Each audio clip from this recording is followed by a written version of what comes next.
안녕하세요. 복지를 말하다 박마루입니다. 6.4 지방선거를 앞두고 지방자치단체들의 방만한 재정 운영이 논란이 되고 있는데요. 작년에 지방자치단체 자립도를 보니까요. 51.1%입니다. 이는요. 지방자치단체가 시행 후 최악의 상태라고 합니다. 이 부실은요. 결국은 시민들과 복지 예산에 큰 영향을 주겠죠. 그래서 오늘요. 경희대학교 교수, 우리 산업경영학과로 정말 경제 전문가로 활동하고 계시는 김상국 교수님을 모시겠습니다. 잠시 후에 만나 뵙겠습니다. 지방자치단체의 대표적 예산 낭비 사례로 꼽히고 있는 용인 경전철. 지난해 개통한 용인 경전철은 하루 평균 탑승 인원이 당초 예상의 5%에 불과하고 운영비만 매년 473억 원 이상 적자가 날 것으로 예상되고 있다. 만약 이대로의 상황이 계속된다면 용인시는 재정 파탄의 위기를 맞을 것이 뻔한 상황. 과연 해법은 없는 것일까? 최근 김상국 경희대 산업경영공학과 교수가 용인 경정철 적자 해소 방안을 내놓아 주목받고 있다. 김상국 교수에게서 용인 경전철 문제, 지자체 재정 운영 해법, 그리고 복지 문제 등 다양한 이야기를 들어본다. 네, 오늘 복지를 말하다 이렇게 출연해 주셔서 감사합니다. 초청해 주셔서 감사합니다. 김상국 교수님 이렇게 화면으로 이렇게 보시니까요. 네. 여러 가지 활동을 많이 하고 계시네요. 아이고. 뭐 경제 전문가로서 신문이라든지 이런 매체 기고도 하시고 또 네. 방송 활동도 하시고. 네네. 현재는 좀 어떤 일을 좀 하고 계십니까? 뭐 큰 차이는 없는 것 같습니다. 네. 대학교 교수이니까 네. 학생들 가르치는 일 하고요. 네. 그리고 지금까지 계속하고 있는 외부 강의를 제가 좀 많이 하는 편입니다. 네. 그래서 경제 강의를 하고 기고 활동을 하고 그리고 지금 한 가지 변화가 있다면은 네. 제가 책을 한 5번째 책을 지으려고 합니다. 네. 제가 이제 경제를 주로 전공하는 사람인데 경제를 오랫동안 이렇게 관찰해 보니까 한 가지 중요한 사실을 발견을 했어요. 네. 경제는 사람이 하는 것이라는 걸 제가 발견을 했습니다. 그러다 보니까 같은 경제일지라도 네. 어떤 사람이 하느냐, 네. 어떤 생각을 갖고 있는 사람이 하느냐에 따라서 네. 그 경제가 다르게 되더라고요. 그래서 올바른 경제를 하기 위해서는 어떤 철학을 갖고 있어야 하는가, 네. 어떤 문화적 배경을 갖고 있어야 하느냐. 네. 그래서 제가 철학과 문학과 교육이 포함된 어떻게 보면 조금 두리뭉실하지만은 네. 좀 종합적인 그런 책을 하나 지금 구상 중에 있습니다. 아, 그렇군요. 네. 그러니까 뭐 집필 활동도 하고 계시고 네. 다양한 우리 또 경제 문제에 대해서도 많은 네. 분들에게 정말 공감할 수 있는 알림 역할도 하고. 예. 네. 그런데 사실 저는 뭐 이런 얘기를 많이 들어요. 우리 네. 복지라 경제는 뛸래야 뛸 수 없는 그런 그럼요. 관계다. 네네네. 그래서 우리나라 경제가 발전하려면 네. 어떻게 해야 좋을까? 이런 질문을 하면 네. 다들 어려워하시지만 답은 있을 것 같은데. 그럼요. 분명히 다 네. 있죠. 우리나라 경제가 네. 우리 국민들이 생각하는 것보다는 훨씬 더 큽니다. 네. 지금 GDP 규모로 따지면 네. 우리나라가 한 15위 정도 되거든요. 네. 그런데 우리가 사실은 11위입니다. 네. 왜냐하면 러시아라든가 브라질이라든가 네. 멕시코라든가 그건 우리보다 20배, 30배 큰 나라들이잖아요. 네.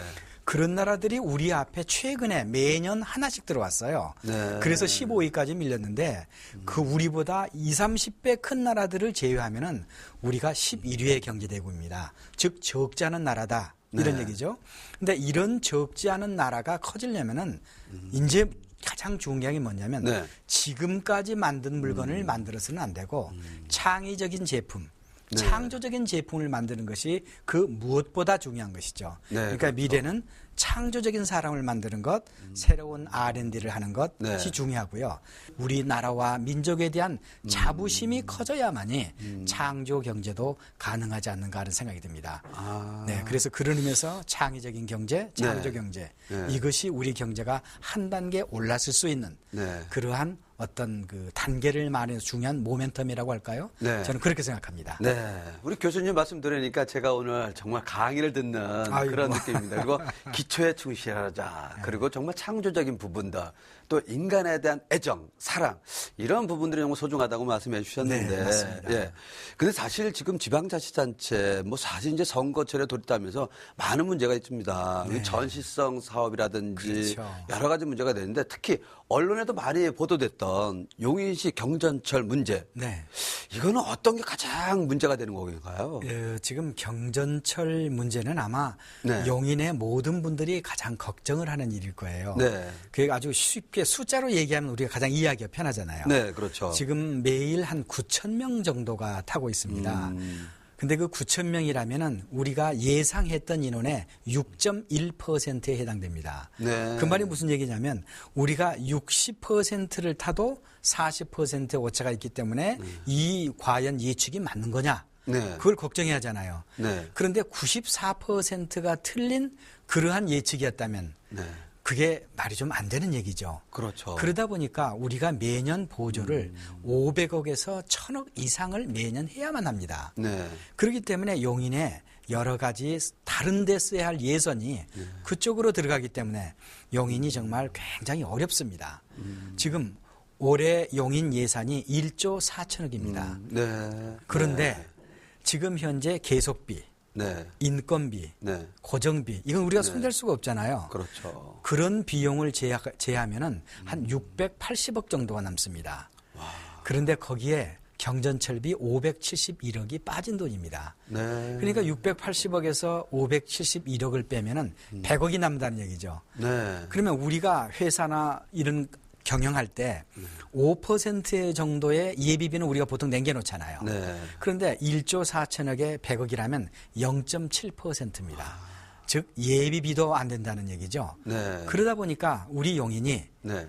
전국에서 신규 사업이 없는 유일한 도시가 우리 용인이 됐습니다. 좀 안타까운 일이죠.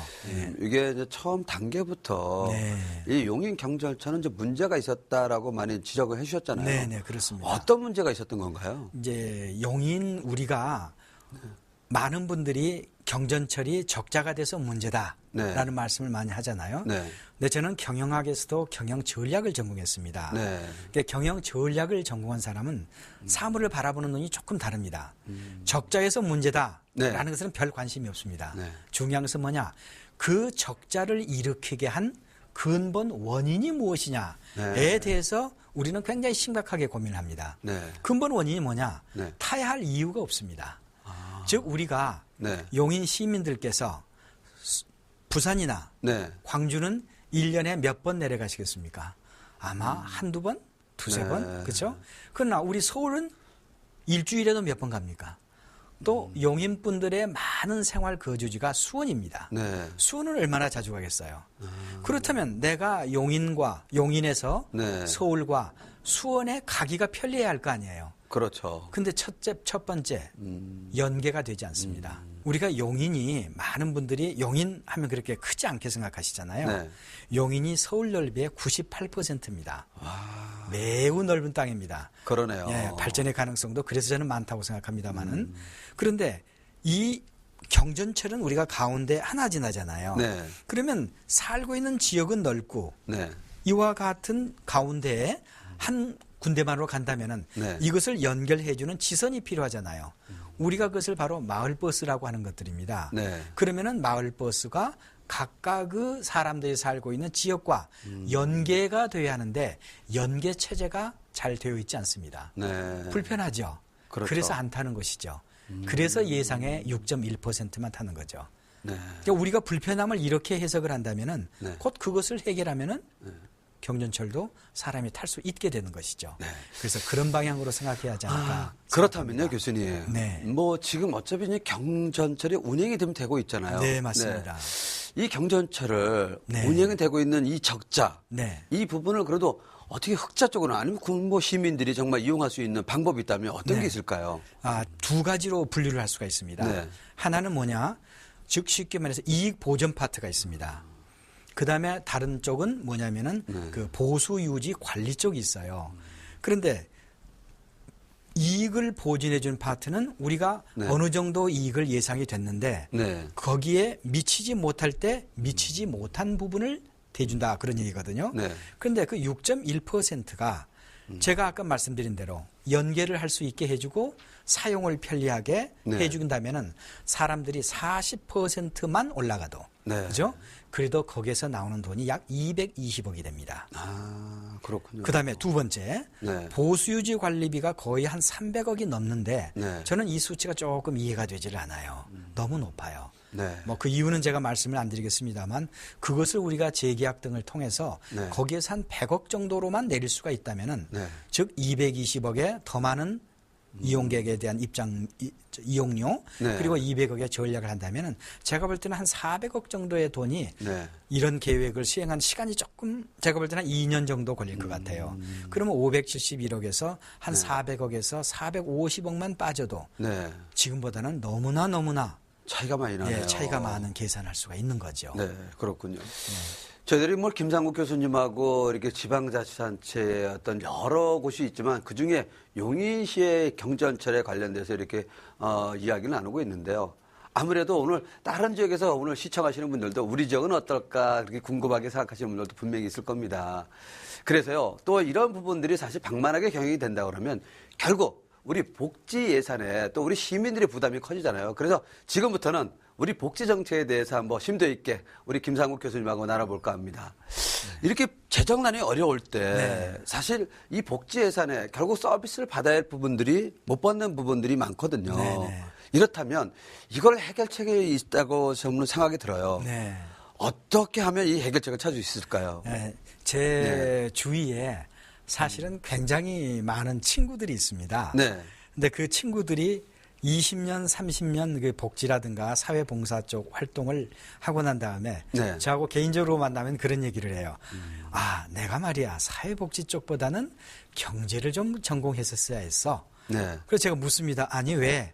네. 저는 대답을 알고 있습니다만은 못 들은 척하고 물어보죠. 그러면 그런 얘기를 해요. 결국은 방금 우리 박마루 선생님께서 말씀하신 그 네. 본질적인 내용인데 경제가 잘 돌아가면 네. 복지 자체가 쉬워지는 거예요. 네. 복지를 제공받을 필요가 있는 사람의 숫자도 줄어들고 네. 그리고 나머지 분들에 제공할 수 있는 복지 예산도 네. 늘어나는 것이죠. 즉 복지는 복지 자체가 중요한 것이 아니라 네. 경제라는 큰 흐름이 있으면 네. 그것이 잘못될 때 그것을 보전하는 방향으로 나아가는 것이 복지다 이런 얘기가 되는 것이죠. 네. 그렇다면요. 사실 우리 국민기초생활보장법에 의해서 정말 최저의 생활을 좀 보장하고 있는데요. 그중에서도 가장 또 보호해야 될 부분들, 또 보호를 받지 못하는 부분들 이렇게 나눠져 있는데요. 그중에 복지의 사각지대라고 있습니다. 예, 기초생활보호 대상도 아니고, 예, 그리고 또 어떤 면에서는 우리가 보호해야 되지만 일정 부분의 어떤 기준을 갖추고 있는 분들. 그런데 현실 환경에서는 정말 보호해야 될 사각지대. 이런 분들에 대한 문제는 어떻게 해결해야 될까요? 저는 그것을 복지의 누수라고 생각을 해요. 네. 그리고 뭐냐면은 우리 그 생활보존금이 사실상 너무 적잖아요. 네네. 35만 원인가 얼마가 되죠. 어쨌든 15만 원 나올 때도 있고요. 인간다운 삶을 살 수 있습니까? 어렵죠. 저는 아니라고 생각합니다. 네. 그런데 복지 예산이 사실상 적지는 않습니다. 네. 그런데 거기에 한 가지 굉장히 큰 사각지대가 있어요. 그게 곧 뭐냐면은 복지의 누수입니다. 네. 이건 두 가지가 있어요. 하나는 뭐냐면 필요 없는 곳에 주는 복지. 네. 그렇죠? 다음에 필요가 있어서 제공하는데 꼭 가야 할 사람에게 가는 것이 아니라 네. 가지 않아야 할 곳에 가는 복지. 제가 볼 때는 이 복지의 누수가 네. 나는 대단히 많다고 생각합니다. 네. 저는 그래서 지금의 현재 복지 비용을 늘린다고 그래서 네. 저는 복지의 문제는 절대로 지금과 같은 상태에서는 해결되기가 쉽지 않을 거라고 생각합니다. 집이 10억, 20억짜리 집에 사시는 분들에게 그 돈이 간다는 것은 말이 안 되잖아요. 네, 그렇죠. 근데 사실 그러고 있잖아요. 네. 그런 돈을 여러 가지 방법을 통해서 가지 않게 하고 그 부분의 돈을 어때요? 아까 말씀드린 복지의 사각지대. 네. 그리고 복지를 정말로 더 필요로 하는 분들에게 네. 가게 하는 행위. 네. 나는 그것이 복지 문제를 해결하는 대단히 중요한 해결책이 되지 않을까 하는 생각이 듭니다. 네. 예산의 증액보다는 저는 복지의 효율화, 네. 복지를 올바른 데 가게 하는 복지 행위. 저는 그것이 대단히 필요한 일이 아닐까 생각합니다. 네, 오늘 김상국 교수님 말씀 듣다 보니까 정말 우리가 복지의 그 누수, 이 문제도 사실 많이들 거론하고 계시는데요. 정말 심각하게 다시 한번 생각할 수 있는 계기가 됐으면 좋겠습니다. 근데 사실 또 교수님 이런 질문을 저도 받는 경우가 있거든요. 예. 정말 복지는 한번 하면 계속 퍼줘야 된다 이런 개념도 있고 네. 또 한 가지는 우리가 복지를 해야 되느냐 말아야 되느냐 또 국민들의 어떤 그 욕구 조사를 해봤는데 복지는 꼭 필요하다는 분들이 많으세요. 아, 당연히 복지는 네. 필요하죠. 그렇다면 이 네. 국민들과 공감대를 만들어낼 수 있는 네. 복지는 왜 해야 되는지 네. 이 부분을 좀 속 시원하게 한 말씀 부탁드리겠습니다. 예. 다시 아까 목적으로 돌아가죠. 네네네. 복지는 두 가지가 있다. 네. 복지는 상실한 분에 대한 복지. 네. 지속적일 수밖에 없죠. 네, 그렇죠. 근데 두 번째는 뭡니까? 복지를 일시적으로 잃은 생산성을 일시적으로 잃은 분에 대한 복지. 네. 이건 지속적일 필요가 없겠죠. 생산성을 제공할 때 네. 바로 회복할 때까지만 제공되는 거죠. 네. 이 두 가지 것에 대해서 네.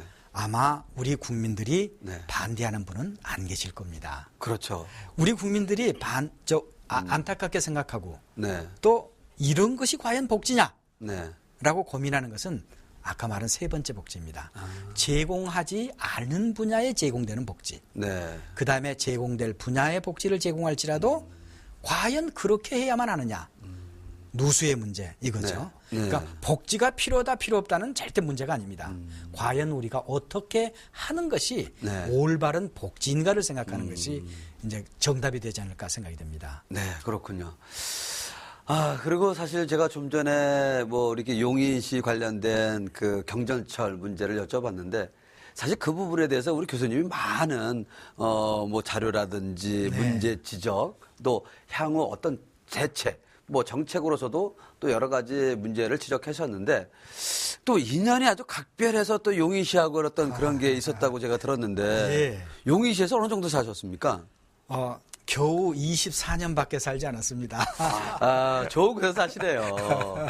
그 용인이 갖고 있는 장점이 있다면 어떤 게 있을까요? 아, 예. 용인이 지금 아까 말씀드린 어렵다고 그랬잖아요. 네. 근데 그거 저는 별로 그렇게 걱정이 안 돼요. 네. 왜냐하면 우리의 약간의 잘못으로 네. 어려워졌죠. 네. 그러나 용인의 잠재력이 사라진 건 아니잖아요. 네, 그렇죠. 예, 제일 첫째 뭐냐? 네. 우리나라 경제력의 40%가 서울에 있습니다. 네. 그럼요. 네. 예, 그런데 서울에서 가장 가까운 도시가 용인입니다. 네. 그렇잖아요. 그러니까 서울에 있는 자원을 곧바로 이용할 수 있는 것이 우리 용인이다 그런 얘기죠.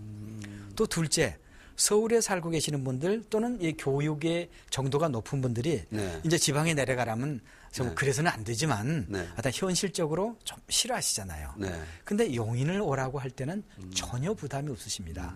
그다음에 이번에 제2순환벨트를 지금 정부에서 서울을 도는 네. 제2순환벨트를 만들려고 하거든요. 네.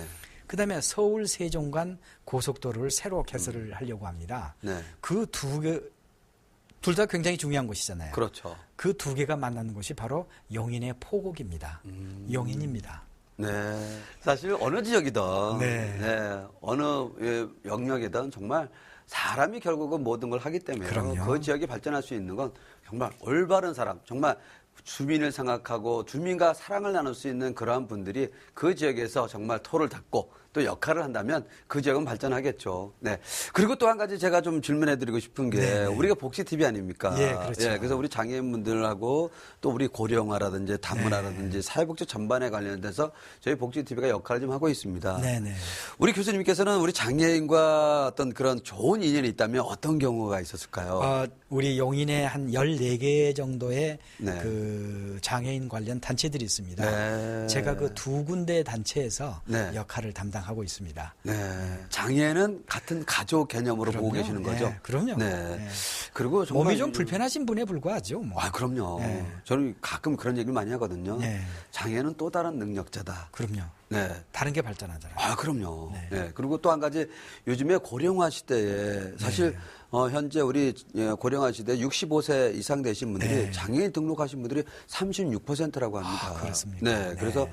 고령화 플러스 또 장애 이런 부분들을 많이 고민들 하고 계시는데 네. 고령화에 대해서도 우리 교수님 갖고 계시는 어떤 네. 생각이 있으시면 오늘 좀 말씀 좀 부탁드리겠습니다. 제가 농담 하나를 해도 괜찮겠습니까? 그럼요. 네.